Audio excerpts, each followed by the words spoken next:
ইনকালাব জিন্দাবাদ। হাদি ভাই জিন্দাবাদ। আমার নাম মোহাম্মদ আবু সাইদ। আমি একজন concrete basin plant operator, construction কোম্পানির একটা স্টাফ। যদিও আমরা একটু কম শিক্ষিত মানুষ, আমরা ওইভাবে ব্যাখ্যা করতে পারবো না। কারণ একটা ভাষার যে উৎপত্তি, ভাষার বিষয়ে যে জ্ঞান অর্জন করে, সেই খোলামেলা বর্তমান। আমরা গ্রামগঞ্জের মানুষ, সাধারণ মানুষ, অশিক্ষিত মানুষ যারা, তাদের বেলা এই যে ইনসাফ, ইনকিলাব, আহ, জুলুম, মাজলুম, এগুলো আমরা জন্মের পরের থেকে আমরা শুনে আসছি। ইনসাফ, বিবেক। ইনসাফ শব্দের অর্থ রয়েছে বিবেক, যে একটা মানুষ ইনসাফ করে কাজ করলে, ইনসাফ বিবেক করে চললে, তখন আর কারোর সাথে দ্বন্দ্ব ফ্যাসাদ হয় না। বাংলা ভাষার তো অংশ অবশ্যই। বাংলা ভাষার অংশ যদি না হইতো, তাহলে গ্রামগঞ্জে এই শব্দগুলো ব্যবহার করতো। যদিও আরবি শব্দ অথবা ফার্সি শব্দ থেকে আসতে পারে, বিভিন্ন শব্দ থেকে সংমিশ্রণে একটা শব্দ হইতে পারে, কিন্তু বাংলা ভাষার তো অংশ বিশেষ তো অবশ্যই। আমরা যেহেতু ছোটকাল থেকে শুনে আসছি, এই ভাষাটা চলমান ভাষা, আঞ্চলিক ভাষা। এখানে ভাষা রক্ষার বা ভাষা হারাই যাওয়ার প্রশ্ন কোথায় আমার মাথায় আসে। ইনসাফ, জুলুম, মাজলুম এইসব হচ্ছে আরবি শব্দ, এবং এইসব শব্দের প্রতীক দিয়ে বা এইসব শব্দের স্লোগান দিয়ে যেসব দল বা যেসব সাংগঠনিক কিছু তৈরি হয়, সেটাকে আমরা খারাপ বলতেই পারি না, বরঞ্চ আরও ভালো, আরও ভালো। সুন্নত, নবীজির ভাষা, ইসলামের ভাষা, কোরআনের ভাষা, এইসব কথাবার্তা বললে আমাদের দেশ পাকিস্তান হয়ে যাবে, আমাদের দেশ অমুক হয়ে যাবে। এইসব একটা জাস্ট একটা গোড়ামি কথাবার্তা, অশিক্ষিত লোকের কথাবার্তা। এইসব কথা আর পায় না, তাই এইসব কথাবার্তা বলে। এই শব্দগুলো বাংলা ভাষার শত্রু না, অংশও না। অংশ বলা যায়, কারণ এটা একটা ভাষা। শত্রু কেন হবে? এটা আরবি ভাষা, এটা এটা আমাদের আল্লাহর ভাষা। তো এটা আমাদের বলা যাবে না কেন? বাংলা ভাষা রক্ষা পাবে না এমন না, এটার সাথে এটা থাকলেই বাংলা ভাষা আরো রক্ষা পাবে। না, ইনকিলাব, জুলুম, মাজলুম, ইনসাফ যে কথাগুলি বললেন, এগুলি আমি যে ব্যবহার করি আমার দৈনন্দিন জীবনে তা না। তবে এগুলি, হ্যাঁ, এগুলি বিশেষ ক্ষেত্রে সময় সাপেক্ষে রাস্তাঘাটে অফিসিয়াল চলতে ফিরতে এগুলি শুনি বা প্রয়োগ অনেক সময় আসে। তো এগুলি যেটা আপনি বললেন হুমকি, হুমকি স্বরূপ আমি মনে করি। হুমকি স্বরূপ মানে এটা একটা মেইনিং অর্থ, এটা মানে করপশন হিসেবে কোথাও কোথাও ব্যবহার হতে পারে, অফিসে, আদালতে বা কোথাও এতে। কিন্তু আমি হুমকি মনে করি না। আসলে এই শব্দগুলো বাদ দিলে কি বাংলা ভাষা রক্ষা পাবে তাই মনে হয় আপনার? না, না, এটা আমি এভাবে মনে করি না যে এই সবগুলি বাংলা ভাষার জন্য হুমকি বা আমাদের জীবনের জন্য, দিনকে আমার চলার পথে হুমকি, আর এগুলোকে বাদ দিতে হবে এমন কিছু মনে করি না। আর একটা বলেন ইনকিলাব, ইনকিলাব যেটা বলেন, ইনকিলাব কথাটা কি? ইনকিলাব আমি যেটা মনে করি, আমি যতটুকু বুঝি, ইনকিলাব হচ্ছে যে একটা বিপ্লব, একটা নতুন কিছু সৃষ্টি করা, কিছু জাগরণ সৃষ্টি করা, একটা অন্যায়ের বিরুদ্ধে বা একটা কোনো গণ্ডির বিরুদ্ধে, একটা গণ্ডিকে ভেঙে, একটা অন্যায়কে ভেঙে, একটা কি বলবো, একটা প্রতিরোধ, যেটা একটা কোনো একটা অন্যায়ের বিরুদ্ধে প্রতিরোধ করে ভেঙে নতুন করে সৃষ্টি করা, একটা নতুন কিছু উদ্গীরণ করা, সৃষ্টি করা, এটাকে আমি মনে করি যেটা ইনকিলাব, এটা একটা বিপ্লব তৈরি করা। বাংলা ভাষা হচ্ছে কি একটা সংকর ভাষা। সেই প্রেক্ষিতে বাংলা ভাষায় যে আমরা শব্দগুলো ব্যবহার করি, ইভেন বাংলা যে শব্দটা, ওইটাও হচ্ছে গিয়ে ফার্সি এবং সংস্কৃত শব্দ থেকে আগত একটি শব্দ, আগত একটা শব্দ। সেহেতু আমার কাছে মনে হয় না ওই শব্দগুলা বাংলা শব্দের জন্য হুমকি স্বরূপ, বরং ওই শব্দগুলা বাংলা ভাষার যে শব্দ ভান্ডার আছে আরো সমৃদ্ধ করে। 21শে ফেব্রুয়ারিতে যে বিদেশি শব্দ বাদ দেওয়ার যে একটা কথা ওঠে, প্রথমেই তো শুরু যে হয় 21শে ফেব্রুয়ারি, ফেব্রুয়ারি কিন্তু বাংলা মাস না। সেহেতু আমরা শুরুটাই করতেছে কিন্তু অন্য একটা ভাষার শব্দ দিয়ে।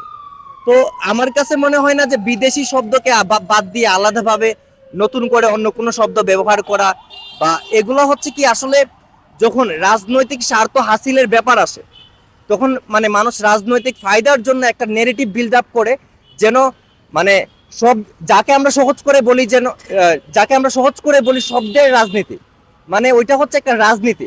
যেমন ধরেন এই শব্দগুলা ইনকিলাব, যখন ইনকিলাব শব্দটা হাদি ভাই শুরু করে, মানে ওইটা কিন্তু একটা যে স্বৈরাচারী একটা মনোভাব, ওইটার জন্য একটা হুমকি স্বরূপ ছিল। তো ওই শব্দগুলাকে আসলে যারা স্বৈরাচারী মন মানসিকতা নিয়ে গড়ে উঠেছে, ওই শব্দগুলা তাদের জন্য হুমকি। আর সেই হুমকির বিরুদ্ধে দাঁড়াতে গিয়ে তারা মূলত ওই শব্দগুলাকে কিভাবে মাইনাস করা যায় বাংলাদেশের শব্দ ভান্ডার থেকে এটার একটা পায়তারা খুঁজে এবং রাজনীতি করার চেষ্টা করে। শব্দ কি কোনো সময় কোনো ভাষার জন্য হুমকি হতে পারে? অবশ্যই না। আর যদি সেটা হয় তাহলে বাংলাদেশে কেন আমরা ইংরেজি শিখি? বাংলাদেশের মন্ত্রণালয়ের যে বেশিরভাগ কাজ হয় ইংরেজি শব্দের মাধ্যমে কাজ হয়। বিভিন্ন দেশের সাথে যখন আমরা রাজনৈতিক আলাপ করি আলাদা আলাদা ভাষায় আমরা ব্যবহার করি, সেহেতু শব্দ কোনো সময় রাষ্ট্রের জন্য ভাষার জন্য হুমকি হতে পারে না। এটা একটা জাস্ট নেরেটিভ, মানুষের রাজনৈতিক যে স্বার্থ সেই স্বার্থ হাসিলের মাধ্যম। ইনকিলাব, ইনসাফ, জুলুম, মাজলুম, ফায়সালা এই শব্দগুলো কি ব্যবহার করেন আপনি? হ্যাঁ, অবশ্যই ব্যবহার করি। আচ্ছা, এই শব্দগুলোর মাধ্যমে কি বাংলা ভাষা হুমকির মুখে পড়ে কি মনে হয়? না, এই শব্দগুলোর সাথে বাংলা ভাষার সাথে কোনো সম্পৃক্ত নেই, কোনো সম্পর্ক নাই। এই শব্দগুলোর সম্পর্ক শুধু একটা, যারা দুর্নীতিবাজ, যারা দখলদার, যারা আপনার জালিয়াতি করে মানুষের সাথে, যারা আপনার মনে করেন যে চাঁদাবাজি করে, তাদের শরীরে জ্বর উঠে, আগুন লাগে যদি এই কথাগুলো শোনে। এগুলো তো ইনসাফের ভাষা। এগুলো ইনকালাব কি? ইনকালাব শব্দের অর্থ কি তারা বুঝে না? ইনকালাব শব্দের অর্থ হলো গিয়া আপনার এই যেমন এই সংগ্রাম দীর্ঘস্থায়ী হোক, এরকম একটা কিছুই তো বোঝায়। ঠিক আছে, তো এগুলো সংগ্রাম কার বিরুদ্ধে? সংগ্রাম হলো জুলুমের বিরুদ্ধে, সংগ্রাম হলো আপনার চাঁদাবাজদের বিরুদ্ধে, দুর্নীতিবাজদের বিরুদ্ধে, যারা মানুষের উপরে জুলুম করে তাদের বিরুদ্ধে। তো এগুলার জ্বর যাদের শুনলে, যাদের শরীরে আগুন লাগে কথাগুলো শুনলে, তো এগুলা তো আসলে তারা হলো দুর্নীতিবাজ। তারা যদি দুর্নীতিবাজ না হলে তাহলে এই সাধারণ শব্দগুলা ব্যবহার করে তো তাদের শরীরে গেলে আগুন জ্বলবে। আপনি যদি ইনসাফের পথে থাকেন, আপনি যদি ইনকালাবের পথে থাকেন, আপনি যদি নৈতিকতার মধ্যে থাকেন, তাহলে এই শব্দগুলো আপনার কোনো সমস্যা হওয়ার কথা না। সমস্যা শুধু একটাই কারণ আপনি নিজে দুর্নীতিবাজ, আপনি নিজেই অহংকারী, আপনি নিজে দামৃত্য এগুলা করেন। তো এই জন্যই আপনার শরীরে এগুলা খারাপ লাগে। তা আমি মনে করি যে আসলে এগুলা খারাপ লাগার কিছুই না। আপনি দেখেন আমাদের দেশে ভাষা আন্দোলন নিয়ে শুরু হয়েছে বাংলা ভাষার জন্য। তো আপনি ওইখানে যাওয়ার পরে দেখেন কেউ কেউ উর্দু ভাষা ব্যবহার করে কিনা, কেউ ইংলিশ ভাষা ব্যবহার করে কিনা। ভাষাগত সমস্যা না, এখানে মানুষের মন মানসিকতার সমস্যা। সে কিভাবে কাকে আপনি ইমপ্রেস করলো, কে কিভাবে কাকে ভালোবাসা দেখাইলো, এটা হলো মূল বিষয়। যে সে কোন ভাষা ব্যবহার করলো, কিভাবে ব্যবহার করলো, ওটা আসলে মূল বিষয় না। তো এইখানে আসলে শুধু একটা সম্পূর্ণভাবে এই যে 21শে ফেব্রুয়ারি কালকে গেছে, আপনি দেখেন এটা নিয়ে বিশাল বড় একটা সমস্যা যে ওই জামাতার আমির ওখানে গেল কেন, এটা নিয়ে একটা এত বছর উনি যায় না কেন। ভাই এত বছর ভাল লাগে না, উনি যায় নাই, যে কোনো কারণবশত উনি যায় নাই। এখন সে ওইখানে গেছে, এটা নিয়ে কি সমস্যা হয়েছে? একটা মানুষ যাইতে পারে, 17 বছর তো তারিখ জিও যাইতে পারে নাই, এখন সে দেশে আসছে, আসার পরে সে গেছে। তো 17 বছর তো কোনো সমস্যার কারণেই বাংলাদেশে আসতে পারে না ভাই, তার নেতাকর্মীরা যাইতে পারে না। তো এটা নিয়ে যদি একজনের বিরুদ্ধে যদি আপনি ইস্যু তোলেন, তাহলে তো এটা আপনার বিরুদ্ধে মানুষে তুলবো। আর আপনি যদি নৈতিকতার মধ্যে থাকেন, আপনি যদি গণতন্ত্র সুন্দরভাবে বাস্তবায়ন করতে চান, তা কারো বিরুদ্ধে আঙ্গুল তোলার কোনো প্রয়োজন নাই। আপনি যে কোনোভাবে আপনারটা আপনি চালায় যান, ওনারটা ওনাকে চালাইতে দেন, সবাই সবার মতো করে চলেন। যে ইনসাফ, আমার শত্রুর সাথে যত ইনসাফ হয়, আপনি দেখেন তার শত্রুর সাথে ইনসাফ, তার নিজের সাথে ইনসাফের কোনো খবর নাই। সে বলে গেছে শত্রুর সাথে যত ইনসাফ হয়। এই যে এত এত মানুষ এখানে আসে কি জন্য আসে? তার 16 মাসের রাজনীতিতে সে সারা বাংলাদেশের মানুষের হৃদয়ের মধ্যে একটা ভালোবাসার একটা নাম লেখাই দিছে, যে আমার নাম শহীদ শরীফ ওসমান হাদি, তোমার মনের মধ্যে তুমি লেখা রাখো। প্রত্যেকটা মানুষের মনের মধ্যে দেখেন এই জিনিসটা লেখা আছে। আর এমনও আছে রাজনীতিবিদ যারা 17 বছর 18 বছর 20 বছর, তার জন্ম থেকে তার ফ্যামিলির থেকে শুরু সে রাজনীতি করতেছে, কিন্তু এখন পর্যন্ত তারা মানুষের মনের মধ্যে পৌঁছাইতে পারে না। এটার মূল কারণ হলো তারা ইনসাফের রাজনীতি করে না, তারা সবসময় জুলুমের রাজনীতি করে। আর ইনসাফ তাদের বিরুদ্ধেই গেছে, যে আমি তাদের বিরুদ্ধে ইনসাফের ঘোষণা করলাম। ওই 17 বছরের 16 মাসের রাজনীতিতে সেই যে ইনসাফের কথা বলছে, ওই ইনসাফ ওই লোকগুলার বিরুদ্ধে যাইতেছে। কারা এত বছর তারা ইনসাফের রাজনীতি করতে পারে না, আর তারা এখন পর্যন্ত মানুষের মনে কোনো জায়গাও করতে পারে না। পাড়া প্রতিবেশী না, আমার বাড়ি কোথায়, ওনার বাড়ি কোথায়। আমি আজকে তার আগে একবার আসছিলাম, এখন আজকে আবার আসলাম ওনার কবর জিয়ারাত করার জন্য। ওইখানে নামাজ পড়লাম, ওনার কবর জিয়ারাত করে এখান দিয়ে যাওয়ার পথেই আপনাদের সাথে দেখা। ইনকালাব জিন্দাবাদ, হাদি ভাই জিন্দাবাদ। আমি আমি বাংলাদেশের একজন নাগরিক। আমার বাড়ি ব্রাহ্মণবাড়িয়া নবীনগর। আমার নাম মুখলেসুর রহমান।